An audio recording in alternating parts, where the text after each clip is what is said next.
আর আপনি মনে করছেন গোটা মহল্লার লোক ডেকে এনে যদি বেনামাজি হোক, কাফের হোক, মুশরিক হয়, ওর জন্য আল্লাহ রাব্বুল আলামিন বলেছেন যে গোটা দুনিয়ার লোক ডেকে এনে ওর জন্য উপকার হবে, তিল পরিমাণ উপকারও হবে না।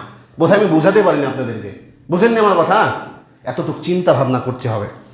এবার দেখুন যে যদি কোনো জায়গায় শিশু মৃত্যু হয় তখন কি করবে। এটা সহিহ বুখারীর 358 নম্বর হাদিসের মধ্যে বর্ণনা করা আছে। সোয়াইব রাদিয়াল্লাহু তাআলা আনহু হতে বর্ণিত, যদি শিশু জন্মের পরে মৃত্যুবরণ করে না কান্না করে তাহলে তার জন্য জানাজা জায়েজ নাই। যদি একটা শিশু ভূমিষ্ঠ হওয়ার পরে কান্না করে তাহলে তার জন্য জানাজা জায়েজ।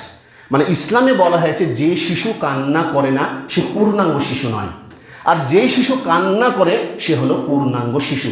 তাই বলছেন যদি কোনো শিশু জন্মের পরে কান্না না করে তার জন্য জানাজা দেওয়ার কোনো হুকুম নাই। এমনিতেই ইসলামী তরিকা অনুযায়ী বিসমিল্লাহি আলা মিল্লাতি রাসূলুল্লাহ বলে রেখে দেবে, জানাজার কোনো দরকার নাই। আমি আলোচনা করছিলাম যে জানাজার সালাতের নিয়ম কানুন কি। এবার আসুন যে রাসূল সাল্লাল্লাহু আলাইহি সাল্লাম কাদেরকে জানাজা দেননি।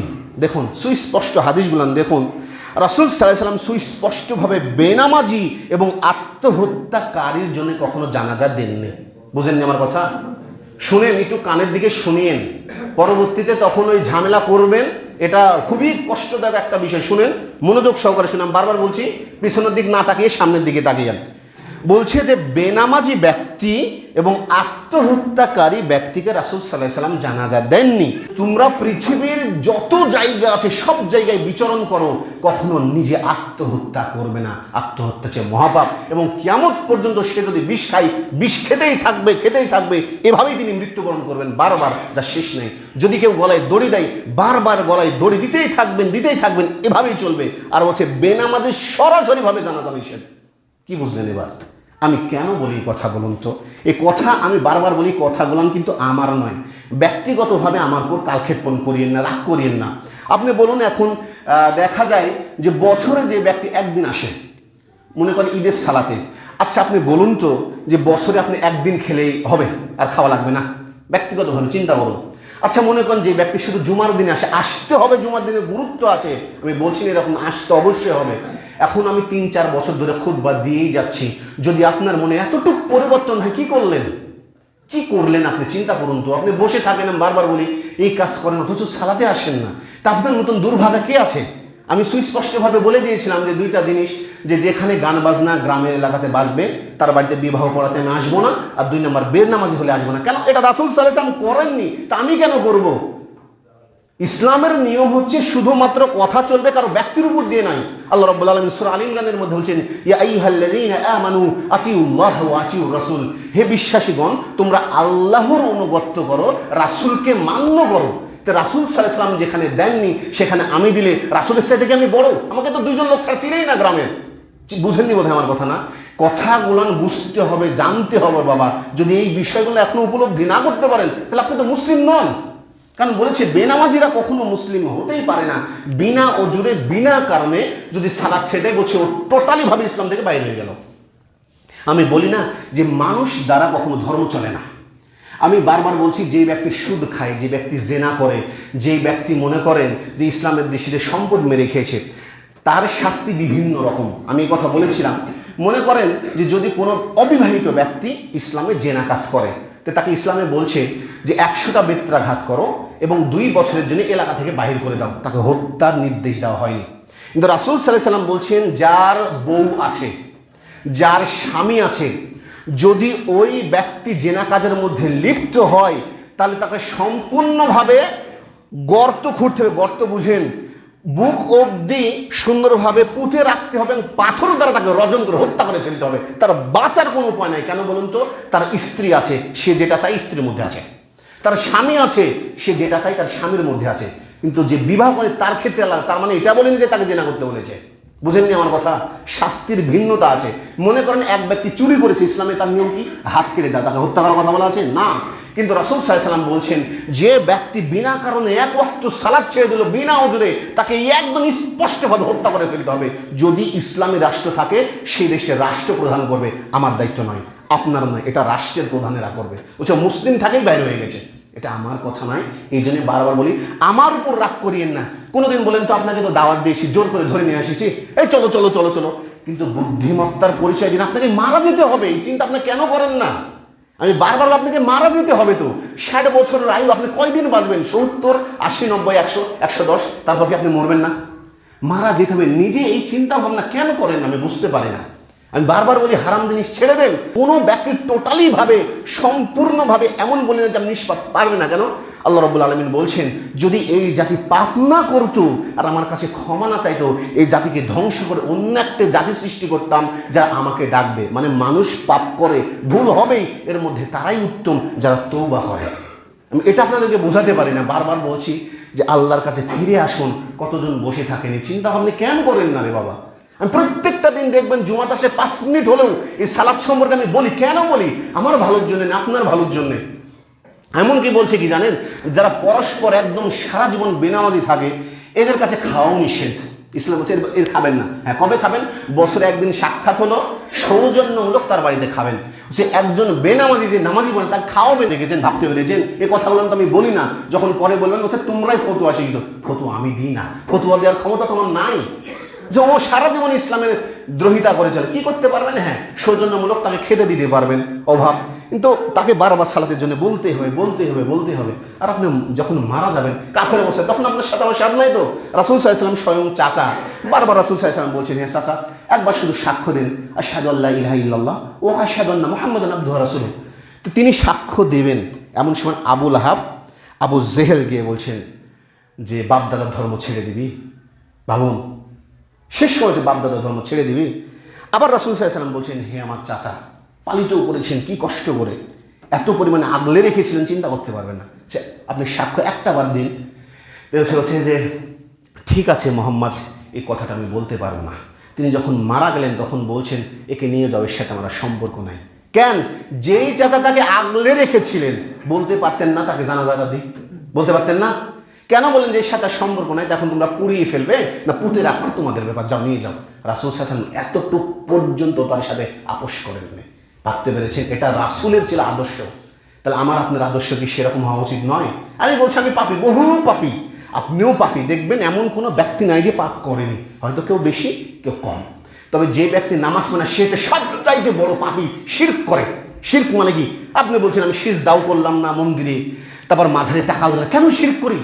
যেই ব্যক্তি মনে করেন সালাত পড়ে না, তাকে জিজ্ঞাসা করবেন যে ভাই কেন সালাত পড়ো না, নামাজ পড়ো না কেন? তখন কি বলে জানেন? এই শয়তানের পাকচক্করে পড়ি না। তো যেই ব্যক্তি শয়তানের অনুগত্য করতে পারে তার চাইতে বড় শিরক আপনি মনে করছেন আছে? ম্যাক্সিমাম লোককে জিজ্ঞাসা করবেন যে আপনি কেন নামাজ পড়েন না, বলে এই শয়তানের ধোঁকাগ্য পড়ে নিতে। যে ব্যক্তি বারবারই শয়তানের কাছে পরাজিত হয়, বারবারই শয়তানের অনুগত্য করে, এই লোক ইসলাম থেকে বহিষ্কৃত বলা হয়েছে। তাহলে বলুন আমার দোষ কোথায়? আমার উপর রাগ করিয়েন না, রাগ করে কোনো লাভ নাই। আমি বারবার বলি যে ধর্ম নির্বাচন করবেন ধর্মের ভিত্তিতে, আল্লাহ এবং রাসূলকে দিয়ে, ব্যক্তি দিয়ে করবেন। আমি খারাপ মনে করেন যে একটা লোককে আমি মেরেছি, হত্যা করেছি, তার মানে ইসলাম ধর্ম টোটালি খারাপ হয়ে গেল? আমি বুলবুল খারাপ, তার মানে ভাবতে হবে যে আমি খারাপ, ইসলাম ধর্ম খারাপ নয়। এই চিন্তা ভাবনা করিয়েন। যদিও আলোচনা করছিলাম যে কিভাবে জানাজা দেওয়া যায়। আর কয়েকটা মিনিট দেখুন যে কবরে কারা নামাবে। মুসলিম ও নামাজি ব্যক্তি হলে কবরে নামাজি এবং মুসলিম ব্যক্তিরাই, কোনো বেনামাজি তাদেরকে হাত দেবে না। কবরে রাখার সময় পড়বে বিসমিল্লাহি ওয়া আলা মিল্লাতে রাসূলুল্লাহ, মানে রাসূল সাল্লাল্লাহু আলাইহি ওয়াসাল্লামের মিল্লাতের উপর তাকে রেখে দিলাম। ভাবুন, তা বলেন যে ব্যক্তি কোনোদিন নামাজ কালাম পড়েনি, কিসের জন্য বলবে রাসূল সাল্লাল্লাহু আলাইহি ওয়াসাল্লামের তরিকা অনুযায়ী তাকে রেখে দিলাম? ও রাসূল সাল্লাল্লাহু আলাইহি ওয়াসাল্লামের তরিকার উপর কোনোদিন চলেছে? এতটুকু জ্ঞান করেন তো, কোনোদিন চলেছে? তাহলে কেন বলবে বিসমিল্লাহি ওয়া আলা মিল্লাতে রাসূলুল্লাহ? তো আরব যারা বিদ্বানগণ তারা বলেন যে আসলে তো সাধারণত যারা বেনামাজি হয় না, ওই প্রবাসী যারা যায়, এই তো সৌদি আরবের লোক সংখ্যা কয় কোটি? 1.5 কোটি লোক। বাইরে থেকে দেখেন 3-4 কোটি হয়ে আছে। ওই দেখবেন যারা পাকিস্তানি, ওই বাংলাদেশি, ওই ইন্ডিয়ান, সোমালিয়ান, ওরাই নামাজ পড়ে না, মাথায় পাগড়ি দিয়ে নাচে, নাচার পরে ইউটিউবে ছেড়ে দেয়, দেখ সৌদি আরবের লোক নাচে। আপনি খোঁজ করে দেখেন, ওই বাংলাদেশ, ভারত, পাকিস্তানের লোকেরাই এভাবে নাচে, সৌদি আরবের লোক হবে নাচে না। হ্যাঁ, আমি বলছি খারাপ আছে, বলছি না যে এমন নয়, তবে আমাদের সাথে তাদের আকীদা মান অনেক বেশি। ও যদি মদও খায়, মদ তো হারাম, তারপরে তার নামাজে যায়, এমন তাদের স্বভাব, চিন্তা করতে পারবেন না। নামাজটা অন্তত তারা ছাড়ে না। তারা কি বলে জানেন? যে নামাজ ছেড়ে দিলাম তো ইসলাম থেকে বাইরে হয়ে গেলাম, এই কাজ করতে পারবো না। ও যেখানে পাবে সেখানে নামাজ পড়বে। অথচ আমাদের সমাজের এমন অবস্থা, নামাজ না পড়লে আমার ইমানটা ঠিক আছে। আর রাসূল সাল্লাল্লাহু আলাইহি ওয়াসাল্লাম যে ইমানের কথা বলছে মুখে, ইমানের জাজবাটুকু তার মধ্যে নেই, কিচ্ছু নেই, শূন্য। চিন্তা ভাবনা করতে হবে। এবার দেখুন মাটি দেওয়ার সময় কি বলবে, শুধু মাটি দেওয়ার সময় বলবে বিসমিল্লাহ, আল্লাহর নামে শুরু করছি। যখন মাটি দিবে শুধু বিসমিল্লাহ বলবে, বিসমিল্লাহ বলবে আলহামদুলিল্লাহ, শেষ হয়ে যাবে। তাই ওটা বলার কোনো দরকার নাই। মায়েতের জন্যে যে রাখবে দোয়া, দেখুন দোয়া করা ইসলামে নিষিদ্ধ নয়। আমরা যখন মায়েতের জন্য দোয়া করে, দোয়াটার মানে বুঝেন, আল্লাহ মাগফিরিল্লি, আল্লাহ তাকে ক্ষমা করো, আল্লাহ মাগফিরিল্লাহু ওয়ারহামহু, আল্লাহ মাগফিরিল্লাহু সাব্বিহতু। আপনি যদি মানে গুলান পড়েন তাহলে বুঝবেন যে মৃতের জন্য কতটা দোয়া করা হয়। তার আমরা আল্লাহ মাগফিরলি হাইয়িনা ওয়া মাইয়িতিনা, যে আল্লাহ রাব্বুল আলামিন দোয়াটা বুঝেন। দোয়া করা কি? দোয়া করা তো আমরা বলিনি খারাপ, দোয়া করার পদ্ধতিটা ভিন্ন। এখন মনে করেন কোনো ব্যক্তি পায়খানায় গিয়ে পড়ছে আলহামদুলিল্লাহি রাব্বিল আলামিন, তাহলে হবে? বুঝুন, আপনাকে পড়তে হবে আল্লাহুম্মা ইন্নী আউযু বিকা মিনাল খুবসি ওয়াল খাবাইস। তে আমরা দোয়া করা নিষেধ করি, তো দোয়া করার পদ্ধতিটা খারাপ। আপনি যতক্ষণ পারবেন মায়েতের ওখানে গিয়ে কবরে 2 হাত তুলে সারা রাত দিন দোয়া করেন না কেন, কোনো সমস্যা নাই। তো যেখানে দোয়া করার কথা ওখানে করি না। রাসূল সাল্লাল্লাহু আলাইহি ওয়াসাল্লাম বলছেন, যখন সালাতের পরেই তোমরা বৃষ্টির জন্য প্রার্থনা করবে, ইস্তিসকা সালাত, এইভাবে সম্মিলিতভাবে দোয়া করো। করেছি? বৃষ্টির জন্য করিনি। বলছে যখন তোমরা বেতের সালাত আদায় করবে তখন তোমরা সম্মিলিত দোয়া করো। করেছি? করিনি। তো যখন সূর্যগ্রহণ লাগবে, চন্দ্রগ্রহণ লাগবে, 2 রাকাত সালাত আদায় করে আল্লাহর কাছে দোয়া করো একসাথে। করেছি? করিনি। আমি বলছি দোয়া করা খারাপ নাই, দোয়া করার পদ্ধতিটা হচ্ছে ভিন্ন। আপনি দোয়া করেন কবরের পাশে গিয়ে, কোনো সমস্যা নেই, বলছি করেন, কিন্তু বলছে সম্মিলিতভাবে করেনি। কেন? আপনি এই হয়তো বলছেন যে এটা কোথায় পেয়েছেন। আপনি সর্বপ্রথম চট্টগ্রামের হাটহাজারী যে মাদ্রাসা নাই, সবচেয়ে বড় মাদ্রাসা হানাফি মাযহাবের, ওই হাটহাজারী মাদ্রাসার যিনি প্রথম ওস্তাদ, তিনি সর্বপ্রথম এটা নিষেধ করেছেন। কত জ্ঞানী লোক।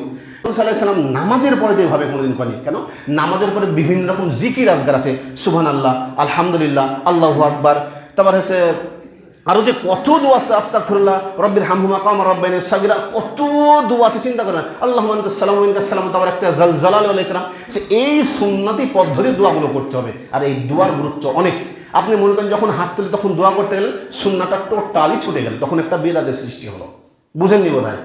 আপনি দোয়া করেন, বলছেন দোয়া করুন, নিষেধ করা নাই, যতক্ষণ পারবেন দোয়া করুন, কোনো সমস্যা নাই।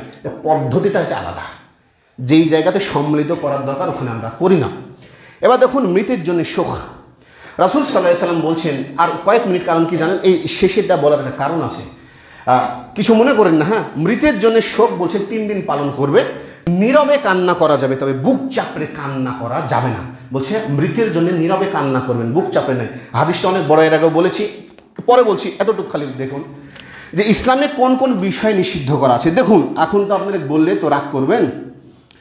ভাবেন, মসজিদের মাইকে, মসজিদ কথা বুঝেন, মসজিদের মাইকে মৃতের জন্যে মাইকিং করা নিষেধ। মসজিদের মাইকে কথা বুঝেন, সে মসজিদে শুধু আহ্বান করা হবে সালাতের জন্য, যেটা আমরা আজান বলি, তাছাড়া নিষিদ্ধ। আমি বললাম না যে একজন খারাপ মানুষ মসজিদে মাইকিং করেন, সারাদিন চিল্লা ফাল্লা করে তার জন্য দোয়া করে, কোনোদিনও কাজে লাগবে না। আব্দুল্লাহ ইবনে উবাইয়ের ঘটনা আপনাকে বললাম না, এসব কোনো কাজে আসে না। ফরজে কিফায়া মানে 2-3 জন দিলেই হক আদায় হয়ে যাবে। এর জন্য গণ্ডগোল করার দরকার কি? আবেগ দিন না, বিবেকটা দিন, বিবেকটা কাজে লাগান। তারপর বলছে যে কবরে সৌধ নির্মাণ করা হারাম, নিষেধ। মসজিদ নির্মাণ করা শিরকি কাজ। ফুল দেওয়া, ধোয়া মোছা, গিলাপ চড়ানো, 3 দিন 40 পালন করা, গোলাপ জল ছিটানো। বাবা মা মরেছে যার কারণে কি বলছে, এক শায়েখ বলছে বাবা মা মরেছে, 3 দিন 40 পালন করছে, মানে সে খুশি হয়েছে বাবা মরাতে, গরু কেটে খানা খাওয়াছে। কেন? যখন বাবা বেঁচে ছিল তাকে ভালো মন্দ খাওয়াবে না, যখন দেখবেন শেষ অবস্থায় মরি অবস্থায়, তখন বলে আঙ্গুর খা, আপেল খা, কিছু খেতে পারবে না। এই সময় খাওয়ায় লাভ নাই। আপনি যদি এতই দরদি লোক হন তাহলে তা কাজ করুন। বড় বড় অনেক তো লোক আছেন, নিজের জন্য কিছু করা উচিত। একটা গরু কিনেন, গরু কিনে আগে খাওয়াই দেন। বুঝেন না আমার কথা? যদি খাওয়ানোর ইচ্ছায় থাকে, জিয়ত ফয়দা বলছি না আমি, আপনি যদি খাওয়ানোর ইচ্ছাই থাকে গরু, তো একটা গরু কিনেন, দাওয়াত দিন, আমরা খাই। ও তার বেলা খাওয়াবেন না, বাবা মরে গেছে, সম্পদের ভাগ পাবেন, তাই খাওয়াবেন। বলছি যে কাকে খাওয়ানো যাবে? যে কোনোদিনও খেতে পায়নি, মিসকিন ফকির, যার বাড়িতে খাবারই নাই, যদি খাওয়াতে চান 3 দিন 40 দিন 7 দিন নয়, যেই দিন আপনার ইচ্ছা ওই মিশাবগুলো, ওই ফকিরগুলোকে খুঁজে খুঁজে বাইর করে খাওয়ান। এটা হচ্ছে সবচেয়ে জায়েজ। বুঝেন না আমার কথা? তবে কোনো ভালো ব্যক্তির জন্য এসব খাওয়া জায়েজ নাই। এবার বলছে যে উচ্চস্বরে কালিমা পড়া সম্পূর্ণ নিষেধ, 4 কুল পরে খেজুরের ডাল পোটা নিষেধ, কথিত শবে বরাত ও শবে মেরাজের নামে জিয়ারত করা নিষেধ, মৃত ব্যক্তির নামে কোরআন খতম করা নিষেধ। যে ব্যক্তি মারা গেল তার নামে কোরআন খতম করে কোনো লাভ নেই। কী করবেন? সালাত পড়বেন আর দোয়া করবেন যে আল্লাহ রাব্বুল আলামিন আমার বাবা মা আমার জন্য এই করেছে, আল্লাহ তাকে ক্ষমা করুন, আল্লাহ রাব্বুল আলামিন এটা কবুল করবেন। তারপর বলছেন যে লাশ দেখার জন্য মহিলাদের ভিড়াভিড়ি সম্পূর্ণভাবে নিষেধ। দেখেন না কতদিন যে নিষেধ করছে, শুধু মহিলা ছাড়া কিচ্ছু নেই। কোনো দাম আছে? কথা বলে তো শোনানো যায় না। তারপর বলছে জিয়ারত করতে গিয়ে 7 বার সূরা ফাতিহা, 3 বার ইখলাস, 7 বার দুরূদ পড়া নিষেধ, মাটি দেওয়ার পর মিষ্টি বিতরণ করা নিষেধ। কোথা আছে? সহিহ হিব্বান 6601, বুলুগুল মারাম 567, সহিহ মুসলিম 2889, সহিহ মুসলিম সুনানে মুসলিম 1697 নম্বর হাদিসের মধ্যে আছে। এত কিছু বলার পরেও যদি কোনো ব্যক্তি মসজিদে মাইকিং করে, দোষ আমার? আমাকে বলুন, দোষ আমার? আমি বললাম না যে বিবাহের বাড়িতে গান বাজনা হারাম বলেছি।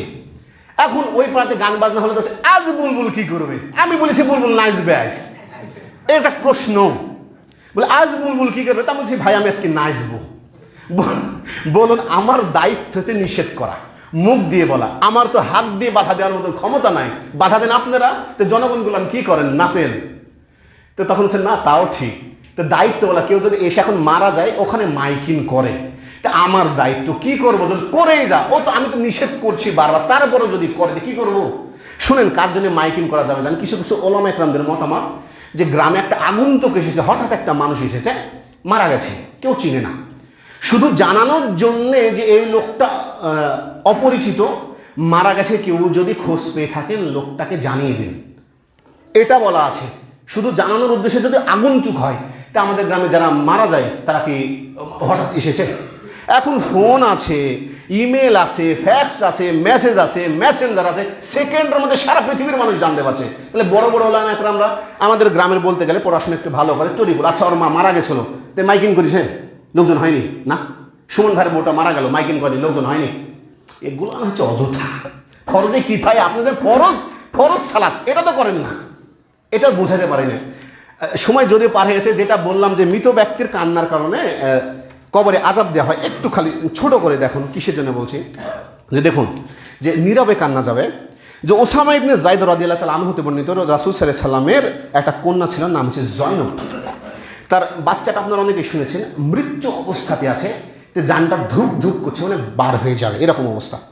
তো রাসূল সাল্লাল্লাহু আলাইহি সাল্লাম একটা জায়গাতে গিয়েছেন, তো ওর সাথে ছিল ইবনে উবাইদাহ, মুআয ইবনে জাবাল রাদিয়াল্লাহু তাআলা আনহু, ইবনে কাব রাদিয়াল্লাহু তাআলা আনহু, ইবনে সাবিত রাদিয়াল্লাহু তাআলা আনহু, সাদ রাদিয়াল্লাহু তাআলা আনহু, এনারা আছেন।